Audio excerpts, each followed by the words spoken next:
আসসালামু আলাইকুম ওয়া রাহমাতুল্লাহি ওয়া বারাকাতুহু। আলহামদুলিল্লাহ, ইন্নাল হামদালিল্লাহ ওয়াস সালাতু ওয়াস সালামু আলা রাসূলিল্লাহ। বাংলাদেশ জামাত ইসলামী মৌলভীবাজার জেলা শাখার উদ্যোগে আয়োজিত আজকের ঐতিহাসিক কর্মী সম্মেলনের সংগ্রামী সভাপতি, জেলা জামাতের সংগ্রামী আমির ভাই ইঞ্জিনিয়ার শাহেদ আলী, আজকের অনুষ্ঠানের সম্মানিত প্রধান অতিথি, মজলুম কাফেলা, শহীদি এই কাফেলার সম্মানিত রাহবার, বাংলাদেশ জামাত ইসলামী এর কেন্দ্রীয় আমির জামাত, এই জেলার কৃতি সন্তান শ্রদ্ধাভাজন ডাক্তার শফিকুর রহমান সহ উপস্থিত কেন্দ্রীয় জেলা সিলেট মহানগর, সিলেট জেলা সহ উপস্থিত নেতৃবৃন্দ, বিএনপি, খেলাফত মজলিস সহ রাজনৈতিক দলসমূহের সংগ্রামী দায়িত্বশীল নেতৃবৃন্দ, সম্মানিত সাংবাদিক বন্ধুগণ, সুধী মণ্ডলী, একান্ত প্রিয় ভাই এবং বন্ধুগণ, পর্দার সম্মানিত মা এবং বোনেরা, আসসালামু আলাইকুম ওয়া রাহমাতুল্লাহ। আলহামদুলিল্লাহ, আমরা আল্লাহ তাআলার শুকরিয়া আদায় করছি যে 24-এর ছাত্র জনতার ঐতিহাসিক এই গণ অভ্যুত্থানের পর আল্লাহ সুবহানাহু ওয়া তাআলা আমাদেরকে একটি সুন্দর, শান্তিপূর্ণ, ঐতিহাসিক এই কর্মী সম্মেলন মিলিত হওয়ার তৌফিক দিয়েছেন। সাংবাদিক বন্ধুগণ সহ যারা এখানে আছেন তারা জানেন যে গত 15.5 বছর এই জাতি তার স্বাভাবিক কোনো পরিবেশ পায়নি। বাংলাদেশ গতি হারিয়েছিল, বাংলাদেশকে, তার অর্থনীতিকে, সমাজ ব্যবস্থাকে, শিক্ষা ব্যবস্থাকে, বাংলাদেশের সামগ্রিক পরিস্থিতিকে ধ্বংসের দ্বারপ্রান্তে নিয়ে যাওয়া হয়েছে।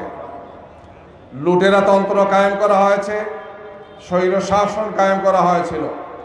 ফ্যাসিবাদ বাংলাদেশের সমস্ত অর্জনকে, সম্ভাবনাকে ধ্বংস করে দিয়েছিল।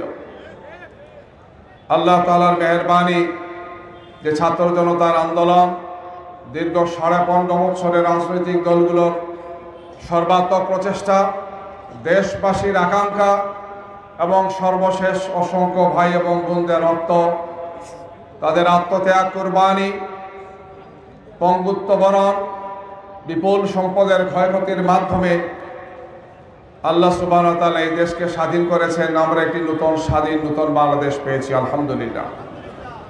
আমরা এই বাংলাদেশকে নিয়ে, এই দেশের মানুষ এই দেশকে নিয়ে স্বপ্ন দেখে।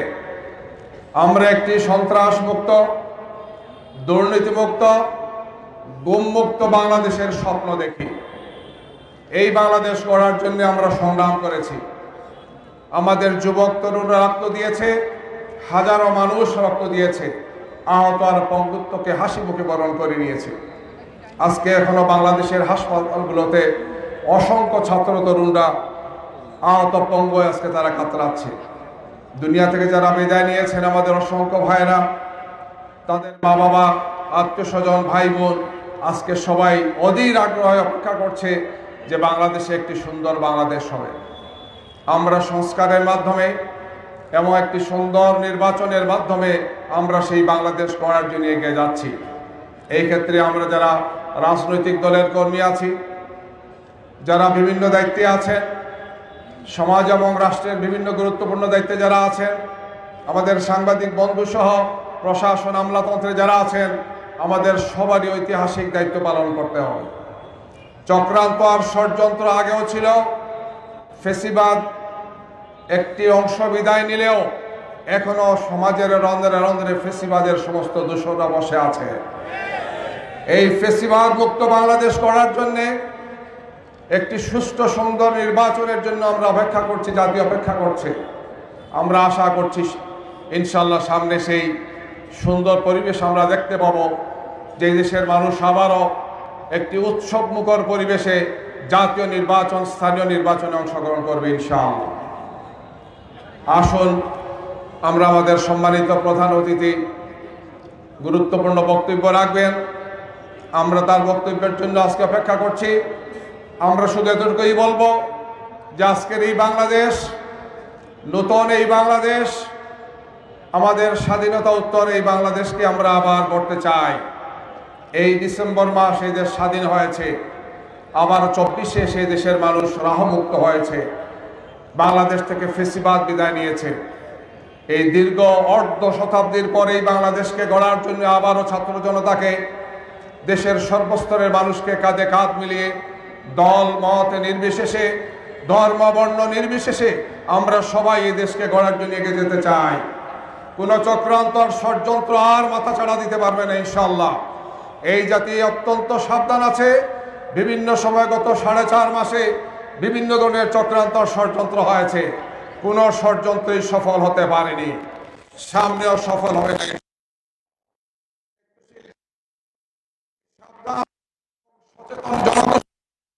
সব চক্রান্তর ষড়যন্ত্রকে নস্যাৎ করে একটি জাতির লক্ষ্যের মাধ্যমে আমরা আমাদের স্মৃত লক্ষ্যে, আমাদের কাঙ্ক্ষিত মঞ্জিলে আমরা পৌঁছে যাব ইনশাআল্লাহ। আমরা দুর্নীতিমুক্ত, সন্ত্রাস মুক্ত, ক্ষুধা দারিদ্র মুক্ত, গম মুক্ত একটি বাংলাদেশ, একটি মানবিক বাংলাদেশ করার জন্য আমরা চেষ্টা করছি।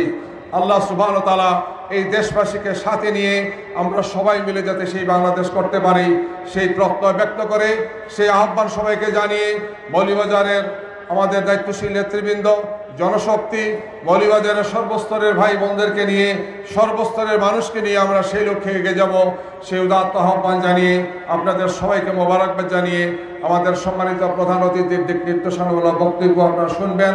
ময়দানে আমরা আগামী দিনে সেই অনুযায়ী ভূমিকা পালন করব, সেই প্রত্যাশা এবং আহ্বান জানিয়ে আমার বক্তব্য এখানে শেষ করছি।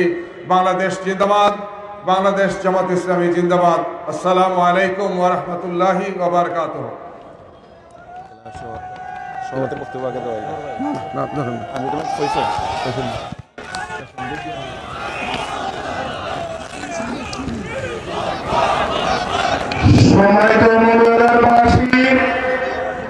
আজকের এই ঐতিহাসিক কর্মী সম্মেলনের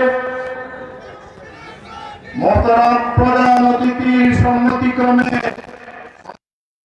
সম্মানিত সভাপতি বাংলাদেশ জামাত ইসলামী মৌলভীবাজার জেলার সংগ্রামী আমির বারবার নির্যাতিত মজলুম জনতা জনাব ইঞ্জিনিয়ার মোহাম্মদ সাহেদ আলী ভাই এই পর্যায়ে কর্মী সম্মেলনের সভাপতির বক্তব্য রাখছেন।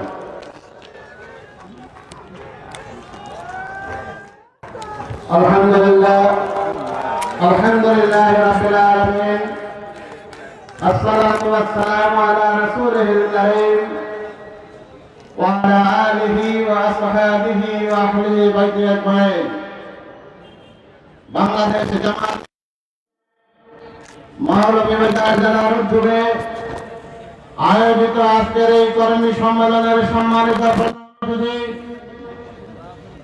বাংলাদেশ জামাত ইসলামের পরম সম্মানিত আমির, মৌলভীবাজার জেলার কৃতি সন্তান, কোটি কোটি মানুষের আপন জননেতা জনাব ডক্টর শফিকুর রহমান, মঞ্চে উপবিষ্ট সম্মানিত বিশেষ অতিথিবৃন্দ, রাজনৈতিক দলের নেতৃবৃন্দ, অঞ্চল জেলার সম্মানিত নেতৃবৃন্দ, সম্মানিত সুধীমণ্ডলী, শহীদ পরিবারের সদস্যবৃন্দ, 5ই আগস্ট বিপ্লবে আহত সংগ্রামী ছাত্র যুবক ভাইরা, সাইফুর রহমান অডিটোরিয়ামে অংশগ্রহণকারী সম্মানিত বোনেরা, সম্মানিত উপস্থিত আমার সহকর্মী, সম্মানিত দিনী ভাই এবং বন্ধুগণ, সংগ্রামী মৌলভীবাজার বাসী, আসসালামু আলাইকুম ওয়া রাহমাতুল্লাহ। সংগ্রামী মৌলভীবাজার বাসী, সম্মানিত প্রধান অতিথি, শত ব্যস্ততার মাঝে আমাদেরকে সময় দিয়েছেন, এজন্য আমরা কৃতজ্ঞ। মৌলভীবাজারবাসীর পক্ষ থেকে আন্তরিক অভিনন্দন, মোবারকবাদ জানাচ্ছি। বিশেষ করে সম্মানিত সুধীমণ্ডলী, জেলার প্রত্যন্ত এলাকা থেকে আমার সংগঠনের দিনী ভাই এবং বন্ধুগণ কষ্ট করে সকালবেলা এখানে এসেছেন, জেলা জামাতের পক্ষ থেকে আপনাদের সকলকে আন্তরিক অভিনন্দন, মোবারকবাদ জানাচ্ছি। সংগ্রামী ভাই এবং বন্ধুগণ, শুধু একটি কথা বলতে চাই, মোহতারাম আমির জামাত বলেছেন বাংলাদেশে কে যারা দ্বিধা বিভক্ত করে রেখেছিল 5ই আগস্ট বিপ্লবের পর মাইনরিটি মেজরিটি বলতে আর কোন শব্দ বাংলাদেশে উচ্চারিত হবে না। যারা বাংলাদেশে জন্মগ্রহণ করেছে তারা বাংলাদেশের গর্বিত নাগরিক। আমরা আমির জামাতকে আশ্বস্ত করতে চাই, সারা বাংলাদেশের ন্যায় মৌলভীবাজার বাসে আপনার বক্তব্যে উচ্চারিত হয়ে আমরা ঐক্যবদ্ধ দেশ এবং জাতি গঠনের প্রত্যয় ঘোষণা করছে। এ দেশ থেকে সকল ধরনের অন্যায় অবিচার দূর করে প্রয়োজনীয় সংস্কার সংশোধন করে ন্যায় এবং ইজ্জত ভিত্তিক সমাজ রাষ্ট্র গঠনের প্রত্যয় ঘোষণা করছে। সংগ্রামী ভাই এবং বন্ধুগণ, আজকের এই কর্মী সম্মেলনে এই পর্যায়ে প্রধান অতিথির বক্তব্য রাখার জন্য সবিনয় অনুরোধ করছে আজকের এই সম্মেলনের সম্মানিত প্রধান অতিথি বাংলাদেশ জামায়াতে ইসলামীর পরম সম্মানিত আমির, বাংলাদেশের আপনজন, মৌলভীবাজারের যে কৃতি সন্তান জননেতা ডাক্তার শফিকুর রহমান বক্তব্য রাখছেন। জননেতা ডাক্তার শফিকুর রহমান।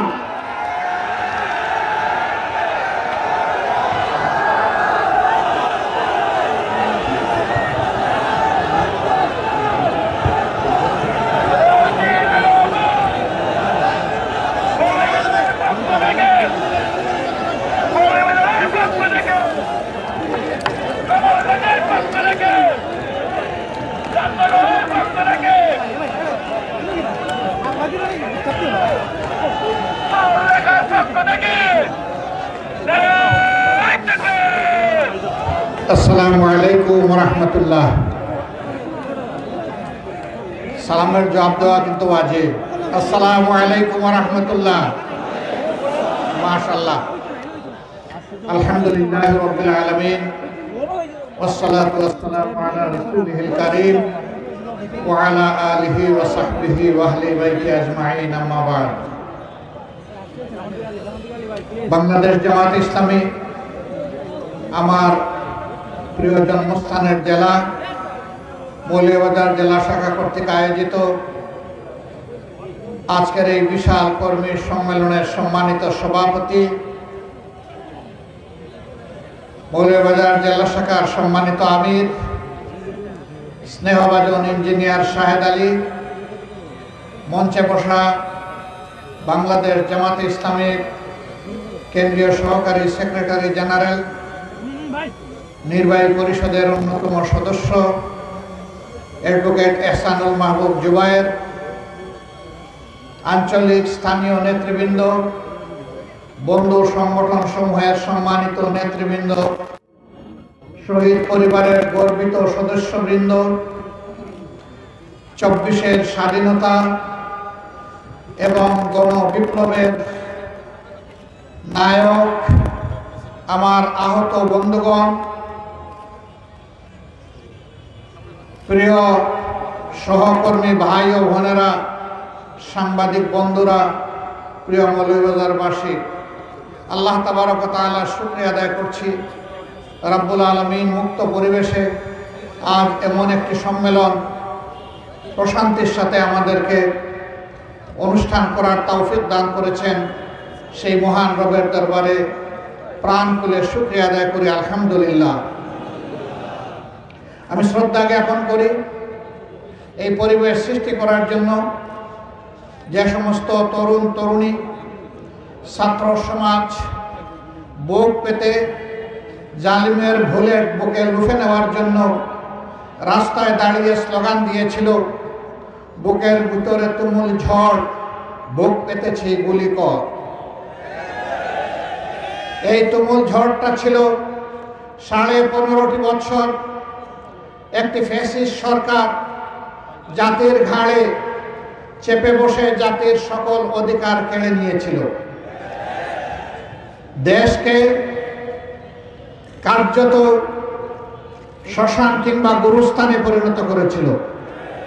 ওরা মাঝে মাঝে বলতো এই দেশে নাকি অনাবিল শান্তি বিরাজ করছে। আমি ওদের আমলেও চিৎকার দিয়ে বলতাম, হ্যাঁ, শান্তি তোমরা স্থাপন করেছ, কবরস্থানের শান্তি। কারণ কবরস্থানে কোনো জীবিত মানুষ থাকে না, এই জন্য তাদের হাসি কান্না শোনা যায় না। বাংলাদেশকে তোমরা সমস্ত অধিকার হরণ করে, মানুষের সমস্ত অধিকার হত্যা করে সেই রকমই তোমরা গুরুস্থানে পরিণত করেছো, এই জন্য এখানে হাসি এবং কান্না শোনা যায় না। এই 15.5 বছর তারা খুনের রাজ্য কায়েম করেছিল। তার জানান দিয়েছিল ক্ষমতায় আসার আগে, 2 বছর আগে 2006 সালের 28 অক্টোবর স্পষ্ট দিবালোকে লগিবন্টার তাণ্ডব চালিয়ে আদম সন্তানদেরকে নির্মমভাবে হত্যা করে তাদের লাশের উপর দাঁড়িয়ে যখন নর্তন কুর্দন করেছিল, তখন তারা জাতিকে জানিয়ে দিয়েছিল যে আমরা ক্ষমতায় আসলে এই খুনের রাজনীতি করব। আমরা সেদিন আমাদের বুকের কান্না বাংলাদেশের জনগণের কাছে হয়তো বা পৌঁছাতে পারিনি।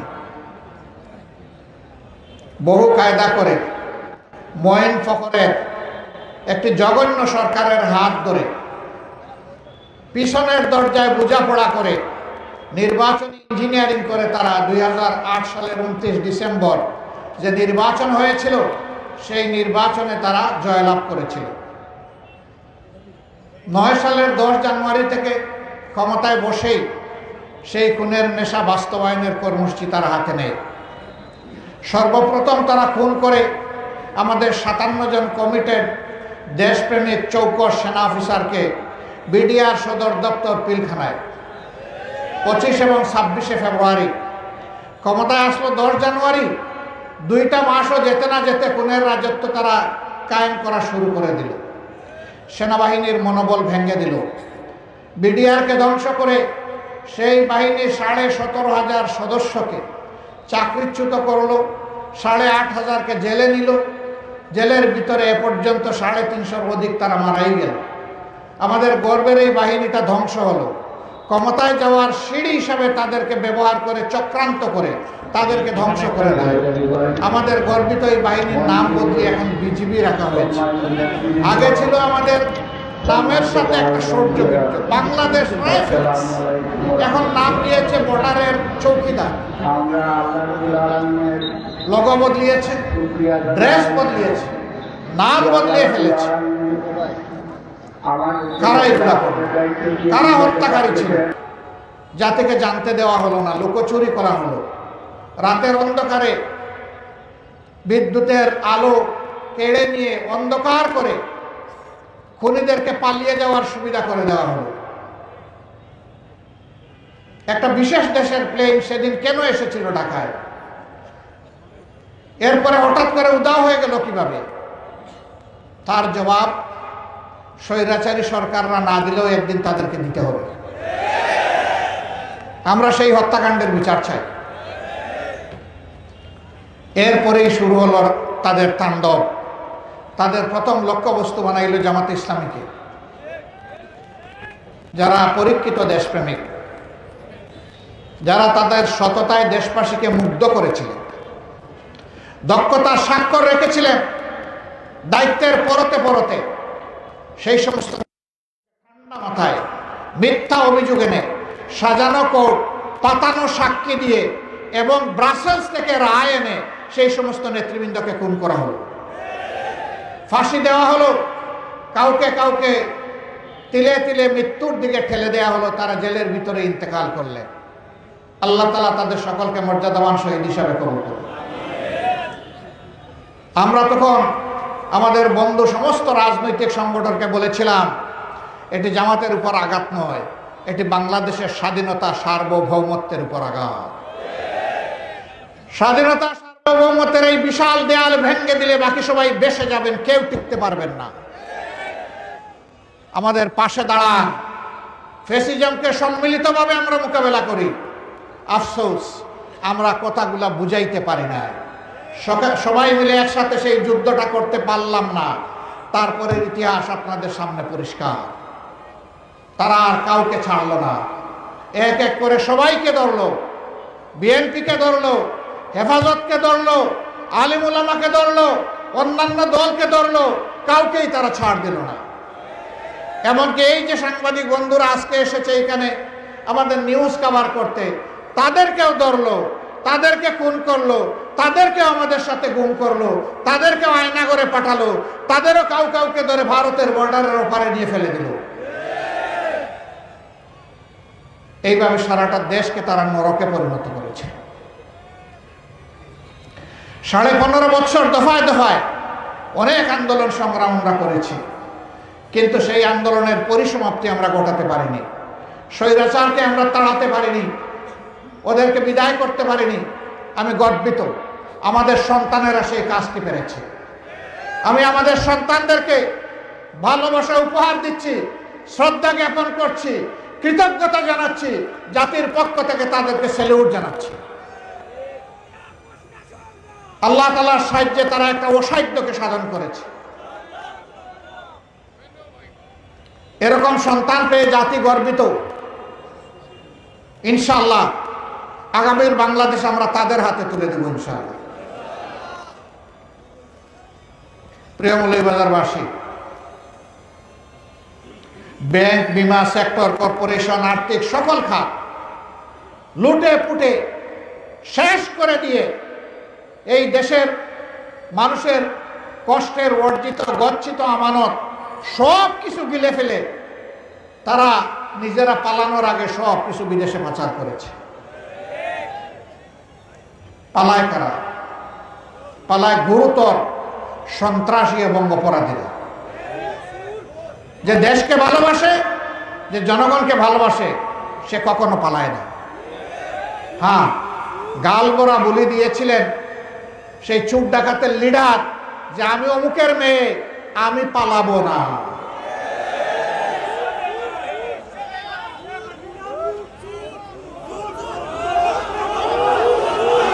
এই যে সব যুবকরা বলতেছে আমাদের বুট সে চুরি করেছিল, 3টা নির্বাচন, আর যাদের বয়স 30-32 হয়েছে তারা একটা বুটও দিতে পারে না। তাদের সমস্ত বুটকে জেনোসাইড করেছিল, গণহত্যা করেছিল, বুটের গণহত্যা। এদের নৈতিক সাহস ছিল না দেশে থাকার, এই জন্য দেশ থেকে তারা পালিয়ে গেছে। আর পালাতে গিয়ে কারো কারো অবস্থা এমন হয়েছে, রসিক সিলেটবাসী তাদেরকে কলা পাতায় শুয়ে দিছে। আপনারা রসিক না বেরসিক আমি বুঝতে পারিনি। তাকে জিজ্ঞেস করেছে আপনি কে গো? বলে যে আমি শামসুদ্দিন চৌধুরী। কয় স্যার আপনি কি কালো মানি? বলে জি জি আমি কালো মানি। আপনি কোথায় আছেন? কয় সম্ভবত ভারতে আছে। কয় না গো জাদু, আপনি যেতে পারেন নাই, আপনি আটকা পড়ে গেছেন। কি দুর্ভাগ্য! সুপ্রিম কোর্টের একজন অ্যাপিলেট ডিভিশনের বিচারপতি, তিনি এতটাই দলবাস ছিলেন যে লজ্জার মাথা খেয়ে তিনি ওখানে বসে রাজনৈতিক হুঙ্কার দিতেন বিচারকের চেয়ারে বসে। আল্লাহ তাআলা ন্যায় বিচারক। আসল বিচারটা হবে আসরের দিন, কিন্তু দুনিয়ায় আল্লাহ কিছু করেন, নাইলে দুনিয়ার ভারসাম্য রক্ষা হবে না। তাই সামান্য একটু আমরা দেখেছি মাত্র, আসলটা আল্লাহ তাআলার জিম্মায় রয়ে গিয়েছে। এই সমস্ত খুনি সন্ত্রাসী সকল অপরাধী, এরা রাজনীতিবিদ নয়, এরা দুর্বৃত্ত। এই দুর্বৃত্তদের বিচার বাংলার মাটিতে করতে হবে। প্রত্যেকটা অন্যায়ের অপরাধের বিচার করতে হবে। প্রিয় ভাইয়েরা, জাতিকে এরা 53টি বৎসর কায়দায় কৌশলে ফ্যাসিজমের মাধ্যমে বিভিন্ন ভাগে বিভক্ত করে রেখেছে। স্বাধীনতার পক্ষের শক্তি, বিপক্ষের শক্তি, মেজরিটি শক্তি, মাইনরিটি শক্তি, কতভাবে যে এরা ভাগ করেছে এই জাতিকে। কারণ একটা জাতিকে যখন টুকরা টুকরা করা যায় তখন তাদেরকে গোলাম বানানো সহজ হয়। এরা ধরে নিয়েছিল তারা দেশের মালিক আর আমরা সবাই ভাড়াটিয়া। হ্যাঁ, মালিকরাই দেশে আছে, ভাড়াটিয়ারা পালিয়ে গেছে।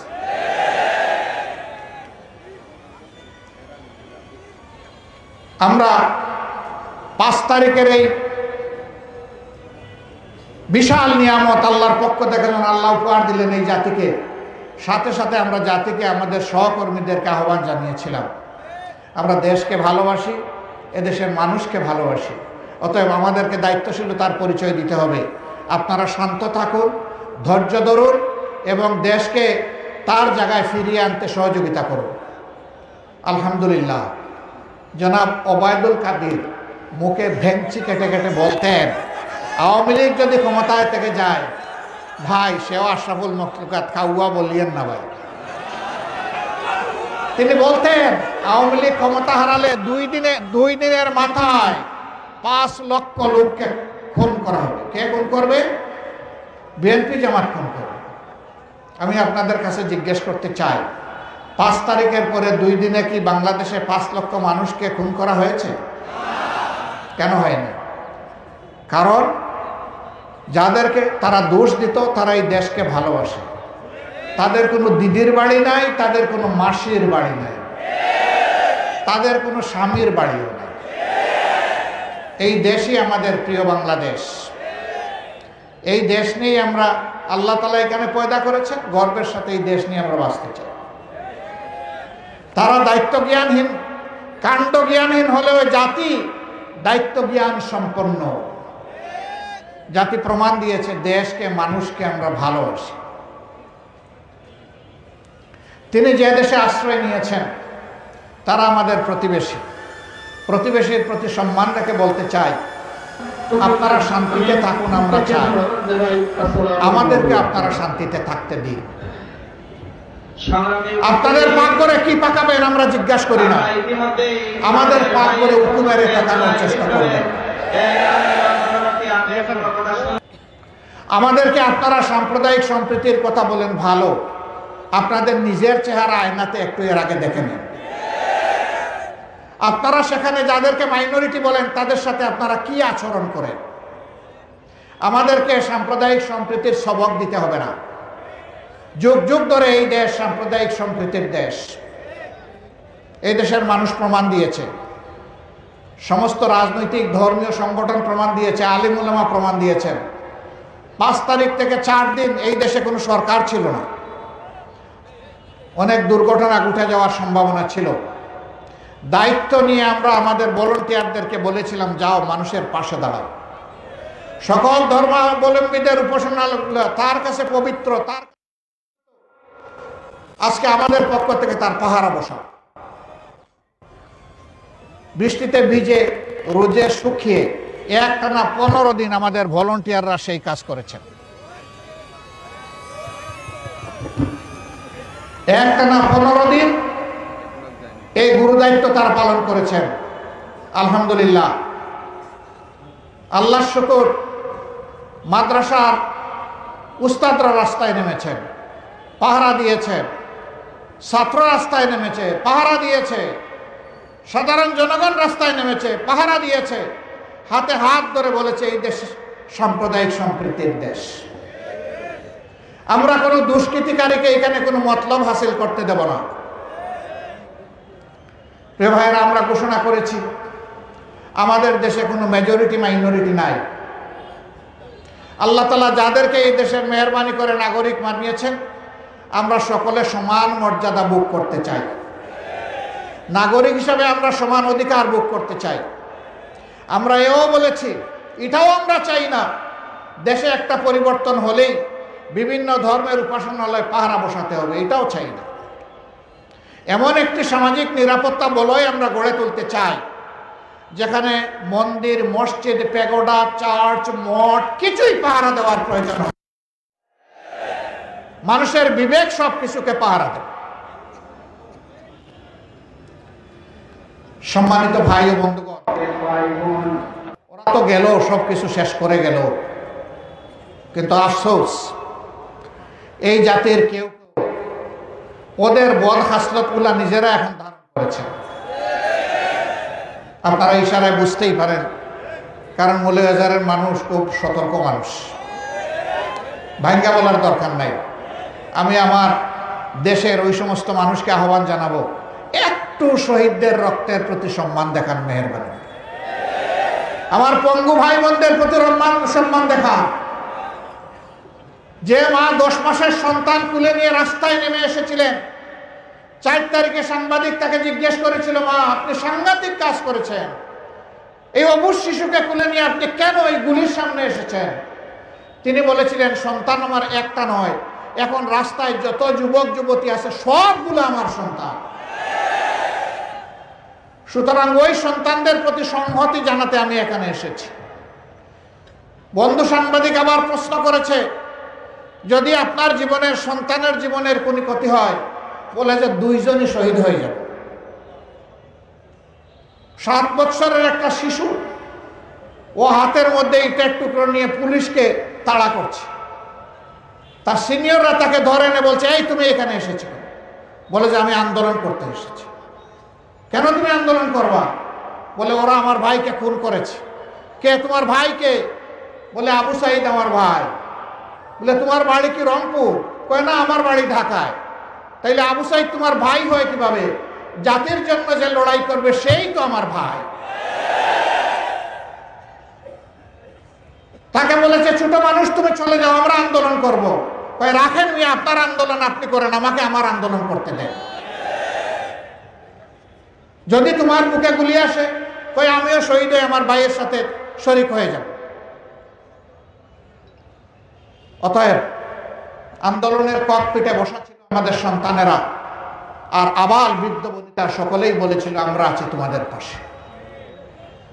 সুতরাং এই আন্দোলনের ক্রেডিট এককভাবে কারো দাবি করা ঠিক হবে না। অনেকে ক্রেডিট দাবি করেছেন, তারা অন্যায় করেছে। এই ক্রেডিট 18 কোটি মানুষ। মূল ক্রেডিট আল্লাহ সুবহানাহু ওয়া তাআলা, যিনি এই পরিবর্তন এনে দিয়েছেন আমাদের। প্রিয় ভাইরা, অনেকে আমাদেরকে জিজ্ঞেস করেছে আপনাদের শহীদ কতজন? আমি বলি যতজন শহীদ হয়েছে সবাই আমাদের শহীদ। শহীদরা কখনো দলীয় বাগ বাটুরায় পড়ে না। শহীদরা জাতির গর্বিত সন্তান, জাতীয় বীর। তাদেরকে দলীয় পরিচয়ে পরিচিত করা অন্যায়। তারা জাতির সম্পদ। গেল ওরা, এখন আমরা কি করব? আমাদের স্পষ্ট অঙ্গীকার এই জাতির কাছে, আমরা চাই না জাতি আর বারবার প্রতারিত হোক।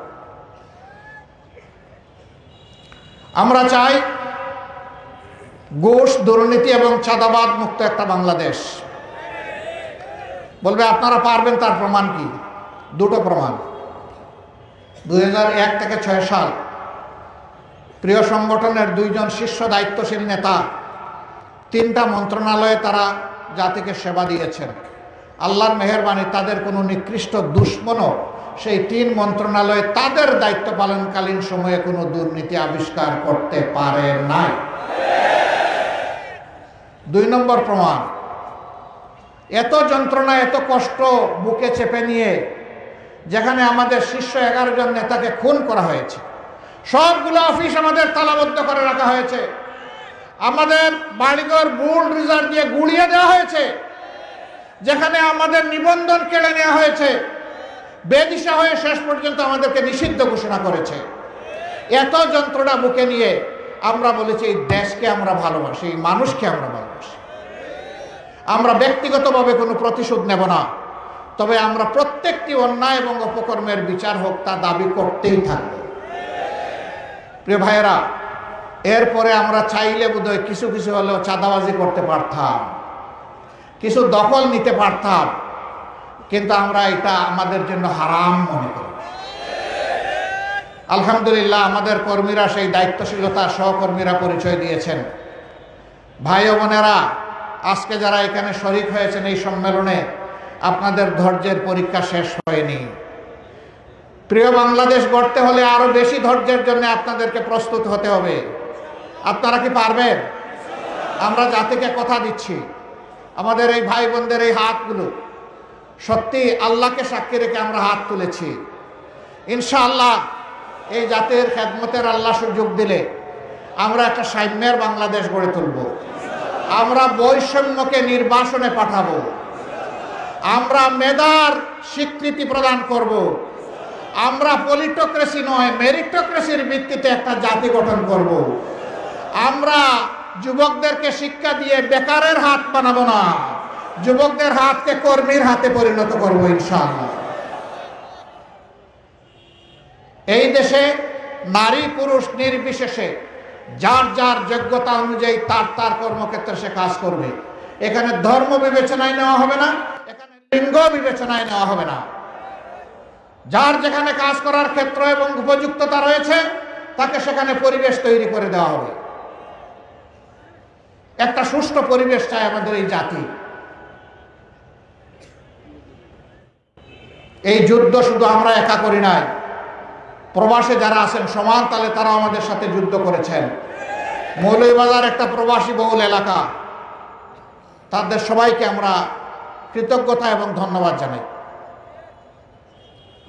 এই মৌলভীবাজার ব্রিটিশ আমলেও যোগাযোগের দিক থেকে একটা চমৎকার জায়গা ছিল, কিন্তু আফসোস বাংলাদেশের বহু জায়গায় শিক্ষা জাতির মেরুদণ্ড, শিক্ষার গুরুত্বপূর্ণ প্রতিষ্ঠান গড়ে তোলা হয়েছে, কিন্তু মৌলভীবাজারে আজ পর্যন্ত শিক্ষার কোনো ভালো প্রতিষ্ঠান সরকারি উদ্যোগে গড়ে তোলা হয়নি।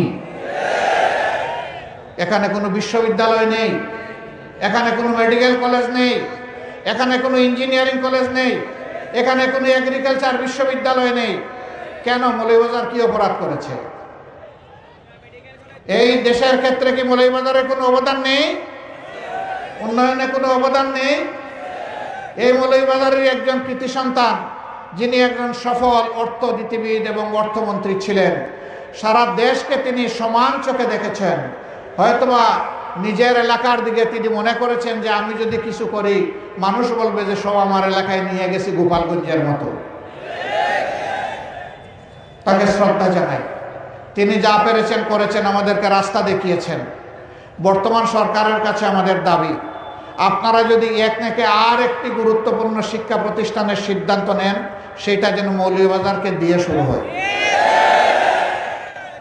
কমপক্ষে একটা দিয়ে শুরু করেন, হয় একটা মেডিকেল কলেজ দেন, অথবা একটা ইউনিভার্সিটি দেন, অথবা একটা ইঞ্জিনিয়ারিং কলেজ দেন, অথবা একটা এগ্রিকালচার ইউনিভার্সিটি দেন। একটা দিয়ে শুরু করেন, বাকিটা পরবর্তী নির্বাচিত সরকার এসে করবে, তখন আমরা দাবি জানাবো। আল্লাহ যদি আমাদেরকে এমন কোনো সুযোগ দেয়, ইনশাআল্লাহ আমিই তো দাবি জানিয়ে গেলাম, আমাদের কাছে আর দাবি জানানো লাগবে না। আর যদি অন্য কেউ রাষ্ট্র গঠনের সুযোগ পায়, আমরা তাদের কাছে দাবি উত্থাপন করব আপনাদের হয়ে ইনশাআল্লাহ। এই দাবি যৌক্তিক, এটা ন্যায্য পাওনা, এটা আমাদেরকে দিতে হবে ইনশাআল্লাহ। বাংলাদেশের চা বাগানের সবচেয়ে বেশি সংখ্যা এখানে। চা ছিল আমাদের দ্বিতীয় রপ্তানিকারক দ্রব্য, কিন্তু এখন বিমাতাসুলভ আচরণের কারণে, রাষ্ট্রীয় যথাযথ পর্যবেক্ষণ এবং পৃষ্ঠপোষকতার অভাবে আজকে চা শিল্প অনেকটা ধ্বংসের পথে। প্রোডাকশন কস্ট যা হয় মালিকরা তা পান না, আবার শ্রমিকরা কঠোর পরিশ্রম করে তাদের শ্রমেরও উপযুক্ত মূল্য পান না। এই শিল্পকে বিকশিত করা উচিত, দুনিয়ায় ব্র্যান্ডিং করা উচিত, ব্যবসার রাস্তা খুলে দেওয়া উচিত এবং প্রয়োজনে প্রণোদনা দেওয়া উচিত। এটা আগে যদি আমাদের দ্বিতীয় অর্থ করি কৃষিজাত পণ্য হতে পারে, এখন কেন নয়? এখনো এটা সম্ভব। সদিচ্ছার অভাবে এইভাবে রাষ্ট্রের সবগুলা সম্পদ বিনাশ হয়ে যাচ্ছে। আমি এই সরকারের কাছে অনুরোধ করব, এই ব্যাপারে আপনারা অ্যাটেনশন দিন। মালিকও যাতে তার পণ্যের উপযুক্ত মূল্য পায়, আমার শ্রমিক ভাই বোনেরাও যাতে তাদের ঘামের মূল্য পায়, সেই ব্যবস্থা করুন। প্রিয় সম্মানিত ভাইয়েরা, জোহরের সময় আসন্ন, আমি কথা বেশি বাড়াবো না। আমি শুধু বলবো, একটা মানবিক বাংলাদেশ গড়ার জন্যে আসুন আমরা দল ধর্মের ঊর্ধ্বে উঠে জাতির স্বার্থে এক হই। একটা ঐক্যবদ্ধ জাতি কেবল সামনের দিকে এগিয়ে যেতে পারে, বিভক্ত জাতি নয়। আমরা আপনাদেরকে কথা দিচ্ছি, জাতিকে ঐক্যবদ্ধ করার জন্য আমাদেরকে যদি একটু ছোটও হতে হয়, আমরা সেই ছোট হওয়ার জন্য প্রস্তুত। আমরা বিভক্ত জাতি চাই না। আমার সহকর্মীদের জন্য, ভাই বোনদের জন্য চারটি কথা। আমরা আল্লাহর জন্য কাজ করি, আমরা আল্লাহর জন্যই মানুষকে ভালোবাসি, আল্লাহর জন্যই আমাদের প্রিয় দেশকে আমরা ভালোবাসি। অতএব আমাদেরকে চারটা কাজ করতে হবে। সকল কাজে নিয়ত আমাদের সহি থাকবে, কোনো ধান্দাবাজি নিয়তের মধ্যে থাকবে না যে আমরা শুধু আল্লাহর জন্য এই কাজটা করি। 2 নম্বর, আমাদেরকে জ্ঞানের রাজ্যে এগিয়ে যেতে হবে।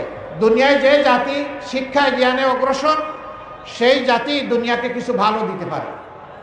অতএব জ্ঞান চর্চায় আমাদেরকে মনোনিবেশ করতে হবে। কোরআন হাদিসের জ্ঞানের পাশাপাশি বৈষয়িক জ্ঞানে আমাদেরকে দক্ষতা এবং আমাদের অর্জন করতে হবে। 3 নম্বর, অবশ্যই সামনের যে কোনো চ্যালেঞ্জ নেওয়ার জন্য আমাদেরকে সাহসী হতে হবে। আপনারা সাহসী হতে পারবেন? শিওর পারবেন? বুঝে শুনে আওয়াজ দিচ্ছেন? ইনশাআল্লাহ। আল্লাহ চাইলে হয়তো বা চ্যালেঞ্জ নাও আসতে পারে, কিন্তু যদি চ্যালেঞ্জ আসে সেই চ্যালেঞ্জ আমরা আল্লাহর পর ভরসা করে মোকাবেলা করব ইনশাআল্লাহ। লাস্ট, আমার প্রথম 3টা পুঁজি আছে, কিন্তু আরেকটা পুঁজি আমার লাগবেই সফলতার জন্য। এটি হচ্ছে কঠোর পরিশ্রম। আমরা যে আদর্শের ভিত্তিতে মানবতার মুক্তি চাই, আল্লাহর কসম এর চাইতে ভালো আদর্শ আসমানের নিচে এবং জমিনের উপরে আর নেই। এই উত্তম আদর্শ দল ধর্ম নির্বিশেষে সমস্ত মানুষের কাছে আমরা নিয়ে যাব। মানুষকে মানুষ হিসাবে সম্মান করব। সে কোন দলের কোন ধর্মের আমি দেখব না। সে আশরাফুল মখলুকাত, একই আদম এবং একই হাওয়া আলাইহিস সালাতু ওয়াস সালামের সন্তান, সেই হিসাবে এ মানুষও আমার ভাই, এ মানুষও আমার বোন। সেইভাবে মানুষকে সম্মান করব। তার পেশা, তার সামাজিক মর্যাদার ভিত্তিতে নয়, বরঞ্চ তার কাজকে আমরা সম্মান করব। আমাদের কাছে ছোট কোনো কাজ নাই, বড় কোনো কাজ নাই। সকল কাজ তার জায়গায় গুরুত্বপূর্ণ। সকল ব্যক্তি তার জায়গায় সে ভিআইপি।